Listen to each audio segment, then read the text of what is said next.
Hello, and welcome to your small group journey as part of our fall series, Designing with the Architect. Pastor Sherry and I are so excited that you've decided to be a part of a small group for this journey.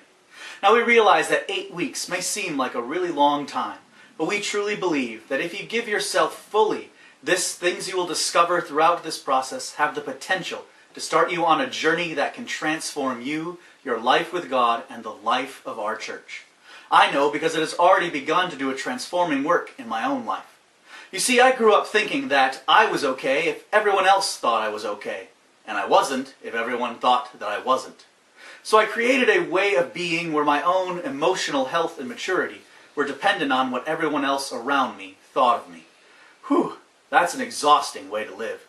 So now I'm trying to live in a new way, where my own emotional health and well-being isn't driven by the agendas of others. Because I too want to discover what God's design is for my life and what it's all. We titled our series, Designing with the Architect, because believe it or not, God has a design for your life.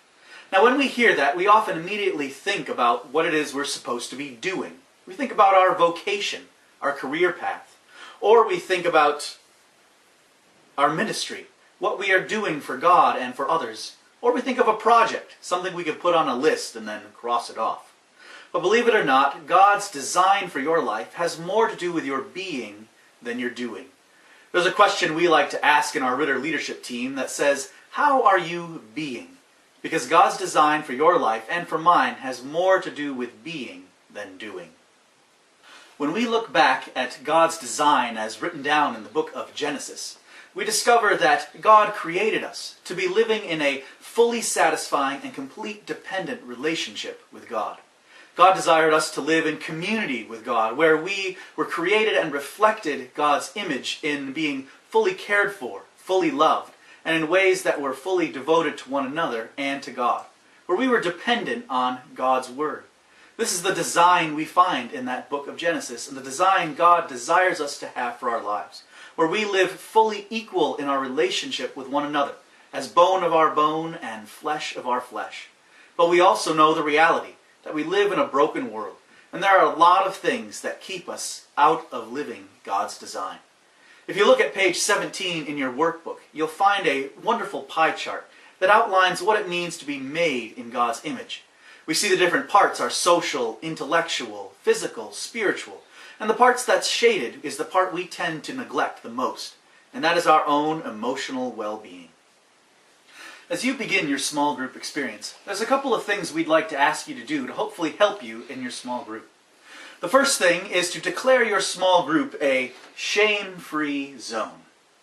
Because we recognize that we are all works in progress, and we're all at different places on our spiritual journey. So we want to be able to create an environment, a community, a small group where you are able to share what's so for you without the risk of rejection or criticism or judgment. Because it takes all of us working together to make it a safe place in each of our small groups. So I want to invite you to take a moment, turn to the person next to you and say to them, this is a shame-free zone. Great. The next thing we'd like to ask you to do is to please keep your sharing confidential. Let what is shared in your small group stay in your small group. The last thing, and probably the most difficult of all, is that we'd like to get you out of an agree-disagree mindset. This is really hard to do because this is actually the way we're trained to think.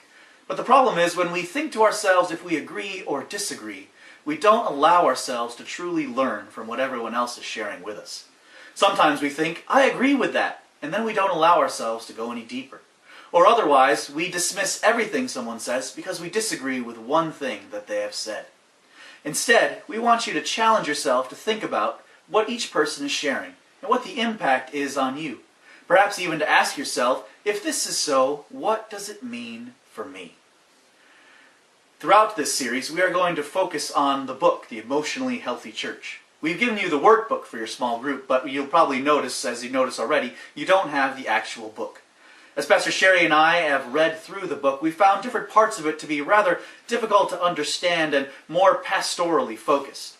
So, we're going to give you these introductory videos to help cover the content of what is found in each chapter of the book as we go through the small group journey. However, if you would like to have a copy of the book to read along with yourself, please speak with your small group leader, and they'll be happy to get you a copy of the book for this series. In this first small group session, you're going to look together at Discipleship's missing link. In the book, Emotionally Healthy Church, author Peter Scazzero writes that emotional health and spiritual maturity are completely inseparable. You cannot be spiritually mature while at the same time remaining emotionally immature. Now some of you may be thinking already, do I agree with that? Do I agree with what was said? Again, we want to encourage you to turn that part off and to ask yourself instead, if that's so, what does it mean for me? That's what we hope you'll get to explore a little bit in this first small group. Together you'll look a little bit at Psalm 69 and hear the words of David. Here David confessed that you know my folly, O God, and my sin is before you.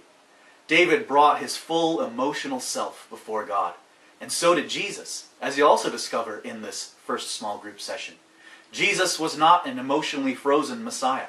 He was one who brought and experienced the full range of his emotions and brought them before God. And that is what we hope you will begin to grow into and discover through this series.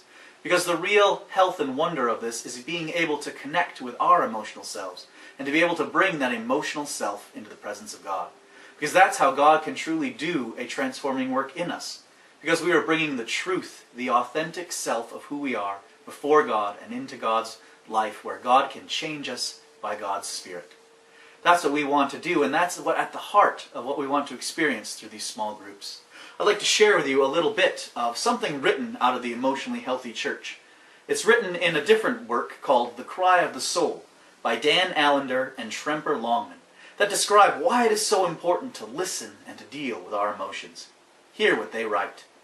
Ignoring our emotions is turning our back on reality. Listening to our emotions ushers us into reality. And reality is where we meet God. Emotions are the language of the soul. They are the cry that gives the heart voice. However, we often turn a deaf ear through emotional denial, distortion, or disengagement. We strain out anything disturbing in order to gain tenuous control of our inner world. We are frightened and ashamed of what leaks into our consciousness. In neglecting our intense emotions, we are false to ourselves and lose a wonderful opportunity to know God. We forget the change comes through brutal honesty and vulnerability before God. We really hope that you'll enjoy being a part of this small group, and that you indeed will discover some wonderful things, and that God will have a tremendous impact on your own spiritual journey. We realize that the work will not be easy, because a lot of what we're asking you to reflect on are not things we usually reflect on as people. But we truly believe that this is at the heart of our life with God and our life as the church. It is about knowing who we are and being known by God authentically for who we are. It is when we do that that we are truly allowed and empowered to love others the way God desires us to. We hope you really enjoy being a part of this small group. God's blessings on you and this journey.